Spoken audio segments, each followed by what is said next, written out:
Okey, alhamdulillah kita membincangkan pada pagi ini berkaitan dengan kitab kita, iaitu kitab Kifayatul Akhyar. Kifayatul Akhyar fi Ghayatil Ikhtisar.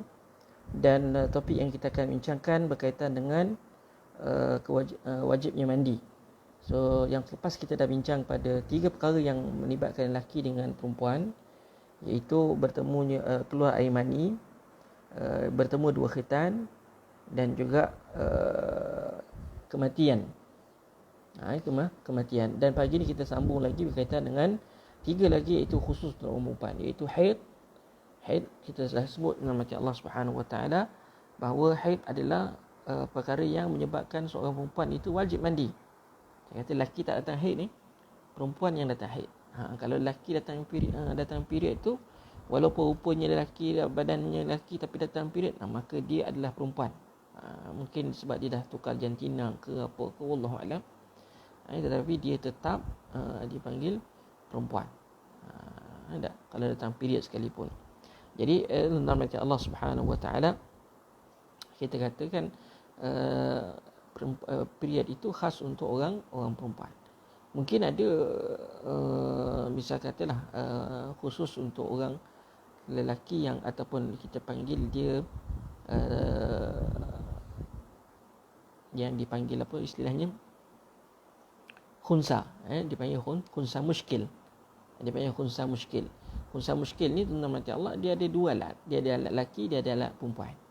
So alat lelaki pun dia aktif, alat perempuan pun dia aktif. Bukan yang khunsa biasa. Khunsa biasa ni dia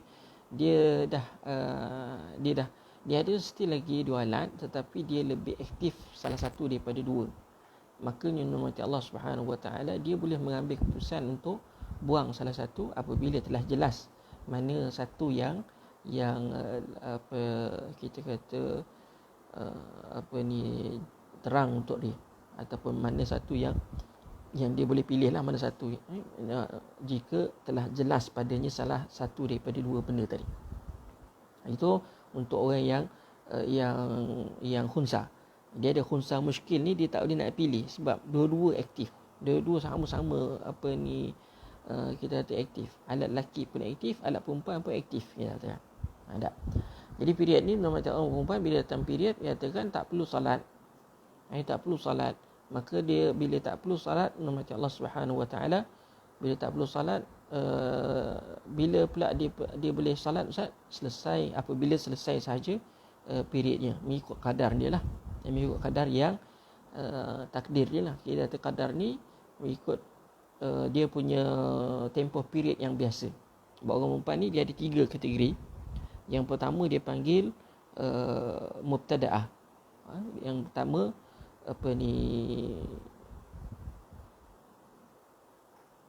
dia panggil mubtada'ah ni orang yang mula-mula datang period. Yang kedua dia panggil mu'tadah, orang yang kebiasaan. Bila dia biasa ni, bila mula daripada permulaan, kemudian dia jadi biasa. Biasanya mu'tadah. Mu'tadah ni ada dah bilangan hari yang tetap pada setiap bulan. 7, 8, 6 hari, 7 hari, 8 hari ke, dia sampai 15, maksimum 15. Selepas 15 tidak dipanggil darah period, maka dia panggil darah istihadah. Darah istihadah. Dan yang ketiga dia panggil mutaghayyirah. Mutaghayyirah ialah orang yang berubah-ubah period dia. Selang-seli, kadang-kadang hari ni datang period, besok tak. Datang period, besok tak. Datang period, besok tak. Tapi dalam keadaan mutaghayyirah tadi, mazhab Syafi'i dia kita kata dalam mazhab Syafi'i dia ada 2 pandangan. Kalau period kemudian berhenti, tak ada darah period, kemudian period balik, berhenti darah period, kemudian period balik. So yang tidak period tu tapi dalam tempoh 15 hari, ada pandangan yang mengatakan semuanya adalah period.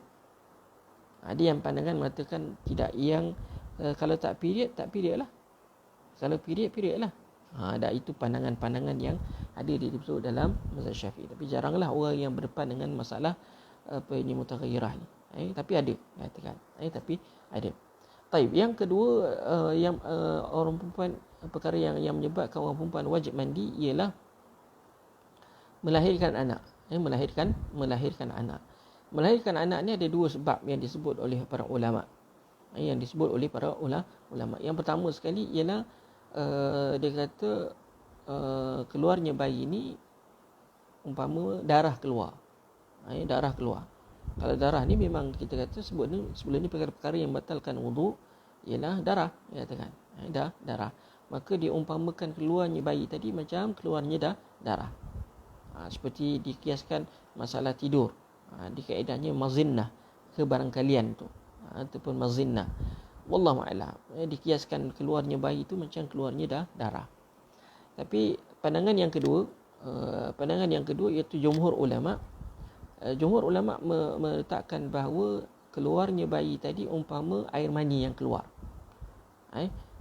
Sebab dia kata, dibuat misalan, andai kata kalau bayi tadi keluar, ibu yang melahirkan tadi tidak mengeluarkan darah, atau tak ada darah, tak ada apa, tapi bayinya keluar. Kalau mengikut pandangan pertama, katakan, maka tak wajib mandi. Tidak wajib mandi sebab dia meletakkan keluarnya anak tadi disebabkan darah tu, bukan bayi tu, tapi disebabkan darah. Tapi pandangan yang kedua, dia kata keluarnya disebabkan bayi itu sendiri, iaitu bayi tadi adalah asalnya daripada air mani. Maka keluarnya air mani tadi, keluarnya kanak-kanak bayi tadi, maka diwajibkan mandi kerana diumpamakan keluarnya air mani. Dikeluarnya air mani. Dan begitu juga yang keluar jika orang yang keguguran, misal kata, kalau serumpal daging ke, serumpal darah ke, ataupun dah membentuk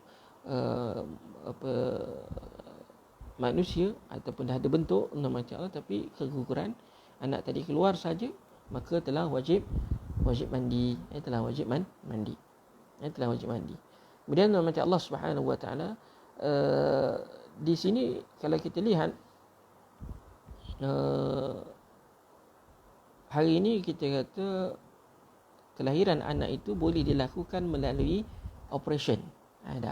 Adakah bila melalui operation kita juga orang perempuan wajib juga mandi? Di sini ada juga khilaf kita dari sisi ulama. Wallahu alam. Kalau kita lihat dalam kiasan daripada mazhab Syafi'i dalam bab yang kita ambil sebelum ni, bab mewajibkan mandi melibatkan lelaki dengan perempuan, keluarnya air mani, dia kata famata kharajal mani wajib al-ghusl sawa'un kharaja min makhraj mu'tad min thaqbas bi salb atau min khasiyah 'ala al-mazhab wal asl fi zalika qaul ta'ala innamal ma' bil ma'. Jadi kita kata kod mana keluar pun maka dia wajib mandi. Wajib mandi. Sama ada ikut jalan biasa ke, ikut jalan lain ke, maka dalam hati Allah kewajipan mandi. Persoalannya berdasarkan pandangan dalam hadis Nabi SAW, innamal ma'u minal ma'. Sesungguhnya dalam hati Allah Subhanahu Wa Taala wajib mandi itu apabila terdapatnya air, sesungguhnya air disebabkan air. Maksudnya apa hadis ni? Hadis ni katakan adanya air mani maka wajib mandi. Air mani dia tak? Kalau air mani dia wajiblah mandi. Tak kira lah kok mana keluar pun. Innamal ma' minal ma'. Katakan air disebabkan air, katakan. Air disebabkan air. Wallahu a'lam. Jadi tuan-tuan mati Allah Subhanahu Wa Taala, di situ kita kemudian kita sambung lagi.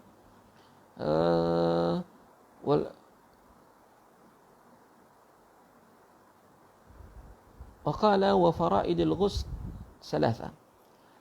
Rukun mandi itu ada 3. Apa dia? Yang pertama niat. Niatlah niat raf'ul hadas. Niat raf'ul hadas. Dan yang kedua izalatun najasah in kanat ala badani. Dan yang kedua ialah menghilangkan najis pada badannya jika terdapat pada badannya. Niat ini wajib dalam hati Allah Subhanahu Wa Taala seperti mana pada wudu, berdasarkan umum dalil hadis Nabi SAW, innamal a'malu binniyat. Sesungguhnya setiap amalan itu disertakan dengan niat. Dan tempat niat itu dalam hati Allah Subhanahu Wa Taala ialah bila mula kita nak berniat itu apabila kita start basuh lah. Start basuh untuk mandi pada badan. Pada mandi. Awal-awal basuhan kita pada badan kita, maka niatlah untuk mandi. Cuma cara macam mana kita nak niat. Yanwi janab raf'ul janabah. Hendaklah orang yang berhadas besar tadi berniat untuk mengangkat hadas. Hadas apa? Hadas besar. Hadas besar. Kalau dia tak sebut Ustaz, katakan dia hanya sebut raf'ul hadas saja, mengangkat hadas saja. Sah tak dia punya mandi dia tu? Sah. Katakan. Sebab kata muallif rahimahullah taala, walau nawa raf'al hadasi wa lam yata'arrad lil janabah wala ghairiha, sah ghuslu ala al-asah. Jika seorang itu berniat mengangkat hadas dan dia tak sebut angkat hadas besar ke, angkat hadas kecil ke, dia sebut angkat hadas ni, maka sah mandinya mengikut pandangan yang asah. Lianna al-hadas ibarat 'anil mani' min as-salah wa ghairiha alai wajhin furud wa qad nawahu. Kerana hadas itu perkara yang menghalang salat dan selain daripadanya, dan apa saja pemfarduan ke atasnya yang berkaitan dengan wuduk. Waqad nawahu, dan dia niat. Walau nawa raf'ul hadas asghar, dia dah niat maka selesailah, katakan. Tapi kalau dia niat tadi hadas kecil muta'ammidan, dengan sengaja dia mengangkat hadas kecil, maka nama Allah yasihhu fil asah, mandinya tadi tidak sah. Kerana dia telah menghususkan mandinya tadi mandi hadas kecil, mengangkat hadas kecil, maka sedangkan dia dalam keadaan mengangkat hadas yang besar. Dan wallahu a'lam. Wa idza ghalata fa dhanna annahu hadas asghar lam tartafi' janabah an ghairi a'dha'il wudu'. Dia kata kalau dia ghalat ni tersalah, dia tak sengaja lah. Dia tak sengaja, dia niat hadas kecil. Macam ni Ustaz? Saya tak sengaja Ustaz, tapi dah mandi. Fadhanna annahu hadasuhu asghar lam tartafi' janabah an ghairi a'dha'il wudu'. Selain daripada anggota wudu' tidaklah terangkat hadasnya. Tidaklah terangkat hadasnya sebab dia hanya niat hadas yang kecil, katakan. Wallahu a'lam. Dia kata wa fi a'dha'il wudu' wajhan. Dalam angkat dan anggota wudu' itu ada dua wajah. Wajah yang pertama, tartafi 'anil wajhi wal yadaini wal rijlaini li'anna ghuslu hadhihi a'dha' wajib 'alayhi fi al-hadathain, fa idza ghasalaha bi niyatil ghusl wajib kafa duna ar-ra'si 'ala arjah. Kalau kita kata dalam masalah anggota wuduk, ada dua wajah. Wajah yang pertama yang paling tepat sekali ialah tartafi 'anil wajhi wal yadaini wal rijlaini. Maka terangkatlah kita kata ke mukanya, dua tangannya dan dua kakinya. Kerana mandi itu telah melibatkan semua ni. Kalau dia niat mandi wajib lah. Niat mandi wajib. Kerana bila niat mandi wajib tadi merangkumi kedua-duanya. Fa iza qasalaha bi niyyati ghusl wajib, kalau dia basuh ke semua anggota tadi, tangan, muka, kita kata muka, tangan dan juga dua kaki dengan niat mandi wajib, maka sudah cukup rahmat Allah Subhanahu wa taala mengikut pandangan yang rajih dalam mazhab Syafi'i. Lianna alladhi nawahu fi ar-ra'si al-mas wal masu la yughni 'anil ghusli, katakan. Kerana yang diniatkan, kenapa kita kata kafadun al-ra'si, cukupkan tanpa kepala? Tak. Ustaz, kepala kan kena sapu je. Tak. Yang ni dia dah basuh apa semua. Jadi kita kata kalau orang tu mandi ikut pandangan yang rajih dalam mazhab Syafi'i, katakan cukup dengan dia mandi saja. Tak. Maksud kat sini apa dia Ustaz? Maksud kat sini, adakah perlu dia ambil wuduk lagi selepas dia mandi? Mazhab Syafi'i kata tak perlu. Sebab dah mencukupi dengan mandinya tadi. Apabila dia mengangkat hadas besar, maka hadas kecil terangkat sekali. Ini ada khilaf di sejumlah ulama. Ada pandangan kata tidak. Mandi, wuduk. Sebab itu Nabi SAW dalam riwayat mengatakan bahawa Nabi berwuduk ketika mandi. Nabi berwuduk ketika mandi. Katakan. Ataupun Nabi, sebelum mandi tu Nabi dah berwuduk dahulu. Nabi dah berwuduk. Nanti kita cuba lihat hadis Nabi SAW berkaitan dengan mandi, kaifiyat ghusl, bagaimana cara Rasulullah SAW mandi. Itu khilaf di sisi ulama lah. Lian alladhi nawahu fi ra'si al-mas. Kenapa katakan tak disebut tadi apa ni sapu kepala Ustaz? Dia katakan kerana benda ni kita kata mandi. Tak. Kalau kita kata sapu kepala untuk mandi tak sah. Katakan dia sapu je Ustaz kepalanya, mandi sahnya tidak. Sebab syaratnya ialah mandi, menyampaikan air. Wal mashu la yughni 'anil ghusli, dan sapuan itu tidak mencukupi untuk dikatakan basuh. Basuh ataupun mandi. Walau nawa al-junub istibahah ma yatawaqqaf 'ala al-ghusl kas-salah wa tawaf. Kalau dia niat, orang yang mandi wajib ni dia niat, dia mandi tadi sebab nak membolehkan dia salat ke, tawaf ke, baca Quran ke secara khusus. Adakah mencukupi? Ya, cukup. Boleh juga. Wa idza nawa ma yustahab lahu kal ghusl al jum'ah. Dan kalau dia berniat tadi benda yang tidak wajib, benda yang sunat saja, dia mandi sebab apa? Sebab nak apa kita kata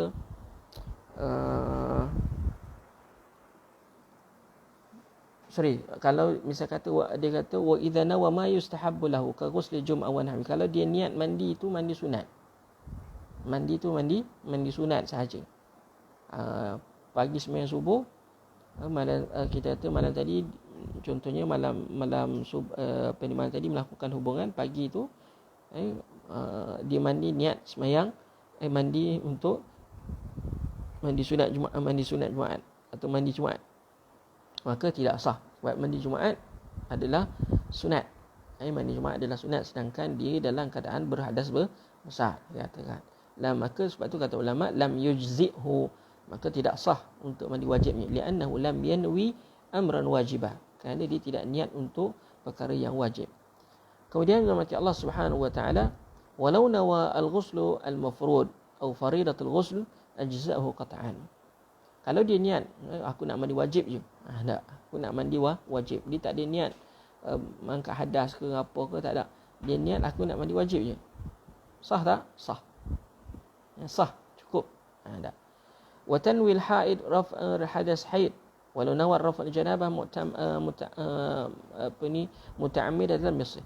Kalau orang yang period dia berniat macam mana Ustaz? Orang period mandi, dia kata aku nak mengangkat hadas haid. Mengangkat hadas haid, katakan. Falau nawa raf' al-janabah, kalau dia kita kata berniat kerana mengangkat janabah, mengangkat janabah ni katakan, ataupun kerana berjunub, ataupun kerana kita kata melakukan hubungan sebelum ni, katakan dengan suami isteri, kata dengan sengaja, sedangkan dia nak mandi sebabkan period, maka kata ulama dalam mazhab Syafi'i lam yasih. Kama law nawa, seperti mana kalau dia dalam keadaan berjunub tapi dia berniat haid, tak boleh. Tidak sah dia punya mandi wajib ni tadi. Wa in ghalata sah ghuslu, kalau dia tersilap maka sah dia punya mandiannya. Kalau dia tersilap tu bab lain lah. Zakarahu fi syarhil muhazzab, kata Imam Nawawi dalam kitab dia Syarah Muhazzab. Kitab Imam Rafi'i, Syarah Muhazzab kitab Imam Rafi'i, katakan itu saya.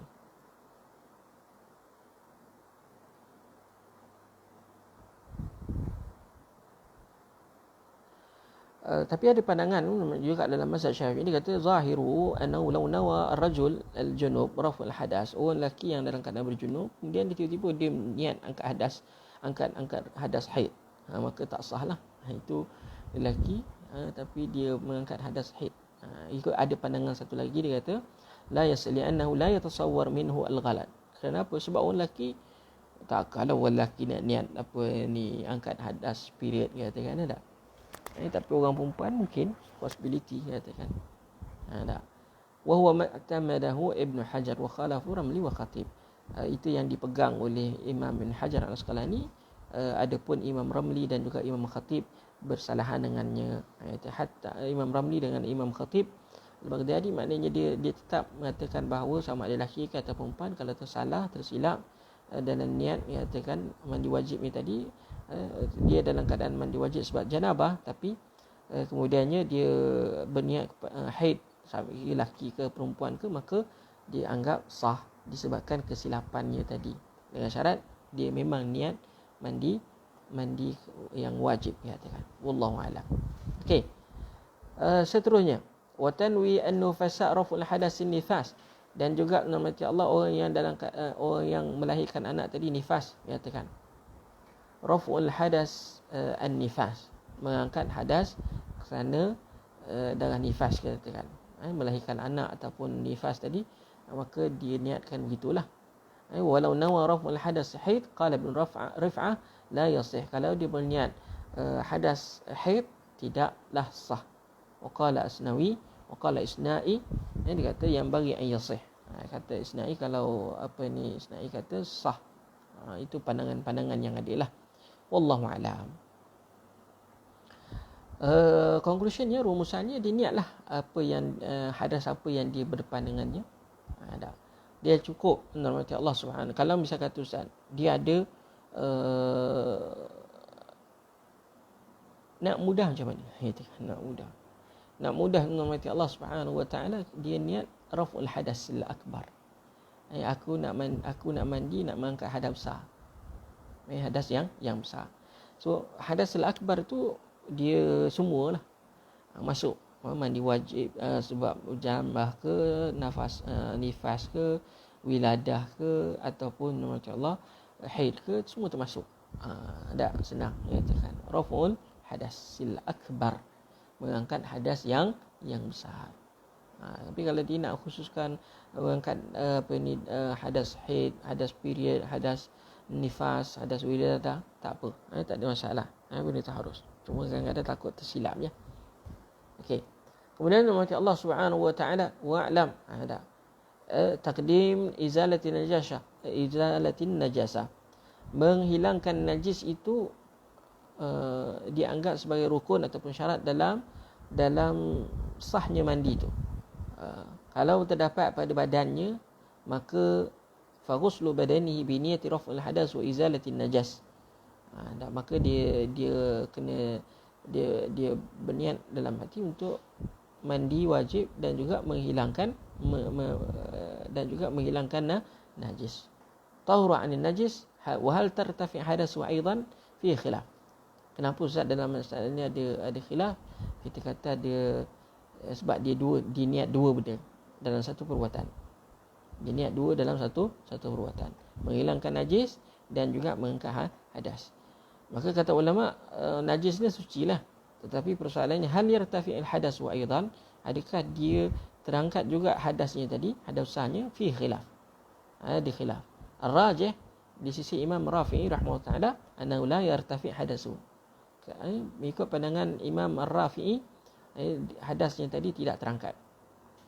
Wallahu alam, ar-rajih juga dalam kitab Ziyadatul Rawdah, annahu yartafi hadathuhu, terangkat hadasnya. Wa mathar khilaf, benda itu khilaf kenapa? Annal ma' hal lahu quwwat raf'al hadas wa izalat najis ma'an am la. Pandangan yang kata khilafan itu berlaku disebabkan adakah air itu mempunyai kekuatan untuk mengangkat hadas dalam masa yang sama dia juga menghilangkan najis ataupun tidak. Maka makna digunakan dengan dua niat tadi. Dua niat mengangkat hadas dengan apa itu, dengan kita kata dengan menghilangkan najis. Summa inna Nawawi dalam syarah Sahih Muslim, kata Imam Nawawi dalam Sahih Muslim ataupun dalam syarah Sahih Muslim, dia kata dia bersetuju dengan pandangan Imam Ar-Rafi'i, kerana annal ghusla la takfi, wallahu a'lam. Dia katakan mandi tadi tidak cukup lah, katakan sebabkan dia niat dua benda, katakan dua benda. Sebab niat ni macam Allah Subhanahu wa taala, kita kata kalau dibuatkan pada perkara yang sama, maka tak ada masalah lah, kita kata. Contohnya salat tu kan, salat sunat itu kita ada salat sunat, sunat hari raya ataupun sunat tahiyatul masjid, kita ada sunat wuduk, kita sunat qabliyah, maka boleh diniatkan satu perbuatan. Tetapi apabila mandi, yang kedua membersih najis, dua benda yang berbeza, katakan. Dua benda yang berbeza. Wallahu a'lam. Ini pandangan di sisi ulama lah, katakan.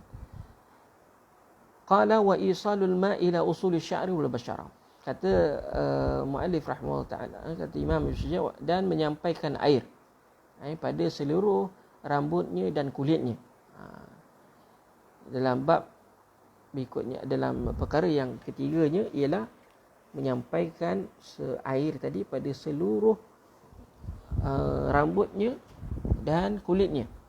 Wa yajibu kata muallif kitab Kifayatul Akhyar, wajib merangkumi seluruh badannya, bulunya, rambutnya atau kulitnya, katakan. Sawa'un qalla sya'r au kathur, sama ada rambutnya sedikit ataupun rambutnya banyak, dan sama ada nipis ataupun tebal, sama ada rambutnya di kepala ataupun badan. Ada sawa'un usuluhu wa ma usarsal minhu, sama ada asalnya ataupun sampai ke hujungnya. Tak sampai ke hujungnya. Qala Rafi'i rahimahullah taala, rambutnya panjang saya mengurai, katakan sampai ke hujung, kata. Ali qauli sallallahu alaihi wasallam, tahta kulli sya'rah janabah fabullu syu'ur wa anku al-basharah, katakan. Wa anku al-basharah. Kata setiap helaian rambut itu berjunub, maknanya ada hadas, kata. Fabullu sya'ar, maka basuhlah ataupun basahilah rambut-rambut kamu, dan bersihlah kita kata kulit-kulit tadi. Hadis ini dhaif biittifaq al-huffaz. Maknanya semua para huffaz hadis, imam-imam dalam hadis mengatakan hadis ini dhaif. Imam Syafi'i, Imam Bukhari, dan hatta Imam Nawawi rahimahullah taala. Naam, yahtaju dhalika biqauli sallallahu alaihi wasallam, dikuatkan hadis ini walaupun dhaif, dikuatkan dalam hadis yang lebih kuat daripadanya, iaitu man taraka mawdi' asy-sya'ra min al-jamal lam yaghsilhu yaf'al bihi kadha wa kadha min an-nar. Qala Ali radhiyallahu anhu, fa min thamma 'adaitu sya'r ra'si wa kana yujis sya'rahu, rawahu Abu Daud wa lam yudha'ifhu fa yakunu sahihan aw hasanan ala qa'idati. Qala Imam innahu hasan, qala Qurtubi innahu sahih. Ya, katakan dikuatkan dengan hadis satu lagi riwayat Abu Daud, dan juga Abu Daud telah menghukumkan tidak menghukumkan hadis ini sebagai hadis yang dhaif, maka mengikut kaedah dia hadis ini sahih ataupun hadis ini hasan. Kata Imam Nawawi hadis ini hasan. Qala Qurtubi, Imam Qurtubi kata hadis ini sahih. Man taraka mawdi' asy-sya'rah, siapa yang meninggalkan kita kata selai rambut saja, katakan minal janabah, daripada tidak dibasuh dengan sebab mandi wajib tadi. Mandi wajib tertinggal, dengan sengaja dia tertinggal, katakan. Lam yaghsilu, tidak basuh. Tak dibasuhnya, maka orang itu akan buat begini-begini dan neraka Allah Subhanahu wa taala. Buat begini-begini. Kemudian kata Ali bin Abi Thalib, fa min thamma adaitu sya'r ra'si, maka dengan sebab itu aku buang ataupun makna gugurkan rambut, katakan. Wallahu alam, begitulah tu saya sebagai terjemahan dia. Wa kana yujis sya'rahu, rawahu Abu Daud lam yudha'ifhu fa yakunu sahihan. Seperti yang saya kata, hadis ni riwayat Abu Daud.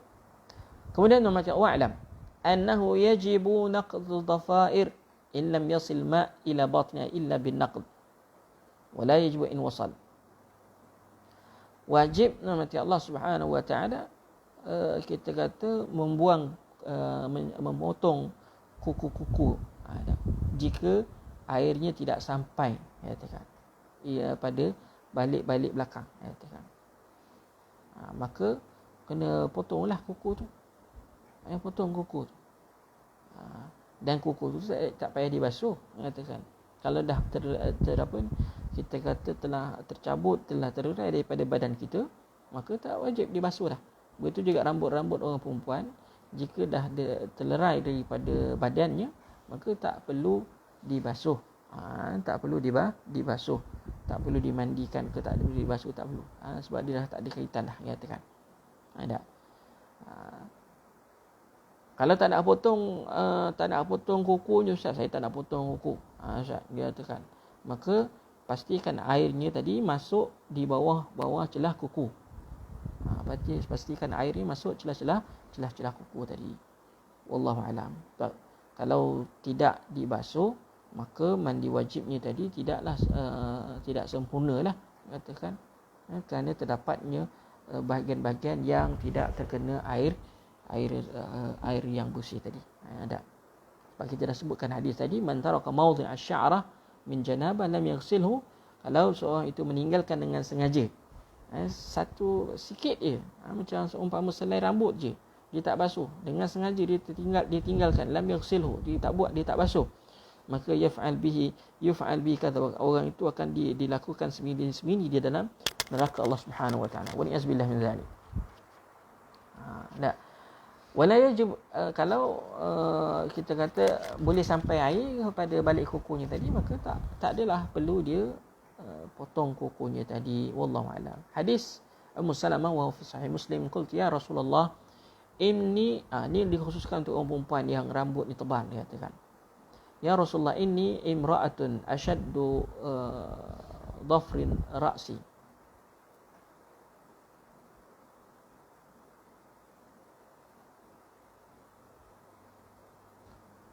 Ada. Inni imra'ah ashaddu dhafrin ra'si afa anquduhu li ghusl al-janabah. Qala inma yakfi an tahuthi ala ra'siki thalatha hathiyat thumma tafidina alayhi ma'ul fatathurin mahmul ala ma idha kana sha'r khafifa wal shad la yamna min husul al-ma' ilayhi wa ila basharah jam'an bain al-adillah. Wa hal yusamih bi batin al-aqd ala sya'rat fi khilaf. Ar-rajih Rafi'i annahu yusamah bihi lil 'usr wal rajih indana la ya'fa anhu li'annahu yumkin qat'uha. Orang perempuan yang rambutnya tebal, rambutnya kita kata tebal, ada. Macam mana nak buat, Ustaz? Dia kata inni imra'atun ashaddu dhafr ra'si, katakan afa anquduhu li ghaslil janabah. Ada. Kalau rambut tu tebal ke panjang ke, katakan perlu ke nak kena nak kena nipiskan ke apa ke, katakan. Ada. Kata dalam mandi wajib tu, kata Nabi SAW, inna ma yakfiki an tahuthi ala ra'siki thalatha hathayat. Kalau orang perempuan cukup kita kata yang rambutnya terlalu tebal tadi tu, kata maka cukup dengan dia menggosokkan kepalanya tadi sebanyak tiga kali dengan air. Summa tafidina alaihi ma. Kemudian lepas dah gosok 3 kali pada rambutnya tadi dengan air, kemudian sekali lagi jirus air ke atas rambutnya tadi. Fatathurin, maka sucilah. Wallahu a'lam. Kalau rambut tu panjang, sambutlah, katakan mahmul ala ma idza kana sya'r khafifa. Nanti kita akan terangkan lebih lanjut macam Allah Subhanahu wa taala pada siri yang akan datang untuk topik berkaitan dengan rambut orang perempuan ni. Saya kena tengok balik kitab-kitab lain berkaitan dengan apa itu, dengan rambut orang perempuan ni, bagaimana secara khususnya. Sebab ada setengahnya kita kata hadis ini adalah khusus untuk rambut yang tebal, ada orang perempuan. Ada pun rambut nipis, dia wajib sampaikan air, katakan. Ada pun rambut yang panjang, rambut yang tebal, katakan cukup dengan dia, kita kata dia gosok-gosok kepalanya sebanyak 3 kali, dengan setiap gosokan itu dengan air. Kemudian yang keempatnya disiram sekali lagi air di rambutnya. Wallahu a'lam. Nanti kita akan lihat hadis ni semula pada besok pagi insya-Allah, in yassarallahu li, jika dipermudahkan. Kemudian mati Allah Subhanahu wa taala, untuk orang lelaki tidaklah, orang lelaki kalau rambutnya panjang bagaimana Ustaz katakan? Orang lelaki kalau rambutnya panjang, mati Allah Subhanahu wa taala, rambutnya tebal ke panjang ke, wajib sampaikan air. Wajib sampaikan air, katakan. Wallahu a'lam. Wallahu a'lam. Wa ammal basyarah wa wajil, adapun kulit, katakan wajib sampaikan air pada zahirnya saja. Hatta ma zahara fi samakhil uzunain, sama ada yang zahir terdapat pada telinganya. Ada pada telinganya, katakan. Yang bahagian zahir ni lah, bahagian dalam ni, dia kata dalam ni belakang, katakan, maka wajib disampaikan air. Wasyukuku fil badan, ataupun kita kata pada badannya tadi terdapatnya syukuk ni, kita kata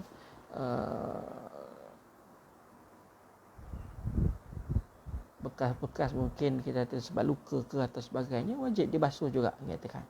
Wajib dibasuh, katakan, kecuali jika beri mudarat lah, itu bab lain.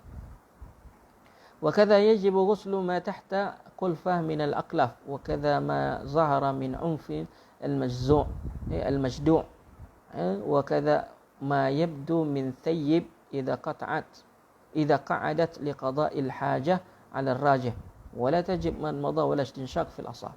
Apa saja ni, kumis ni, katakan, bawah hidung kita katakan, bawah bibir,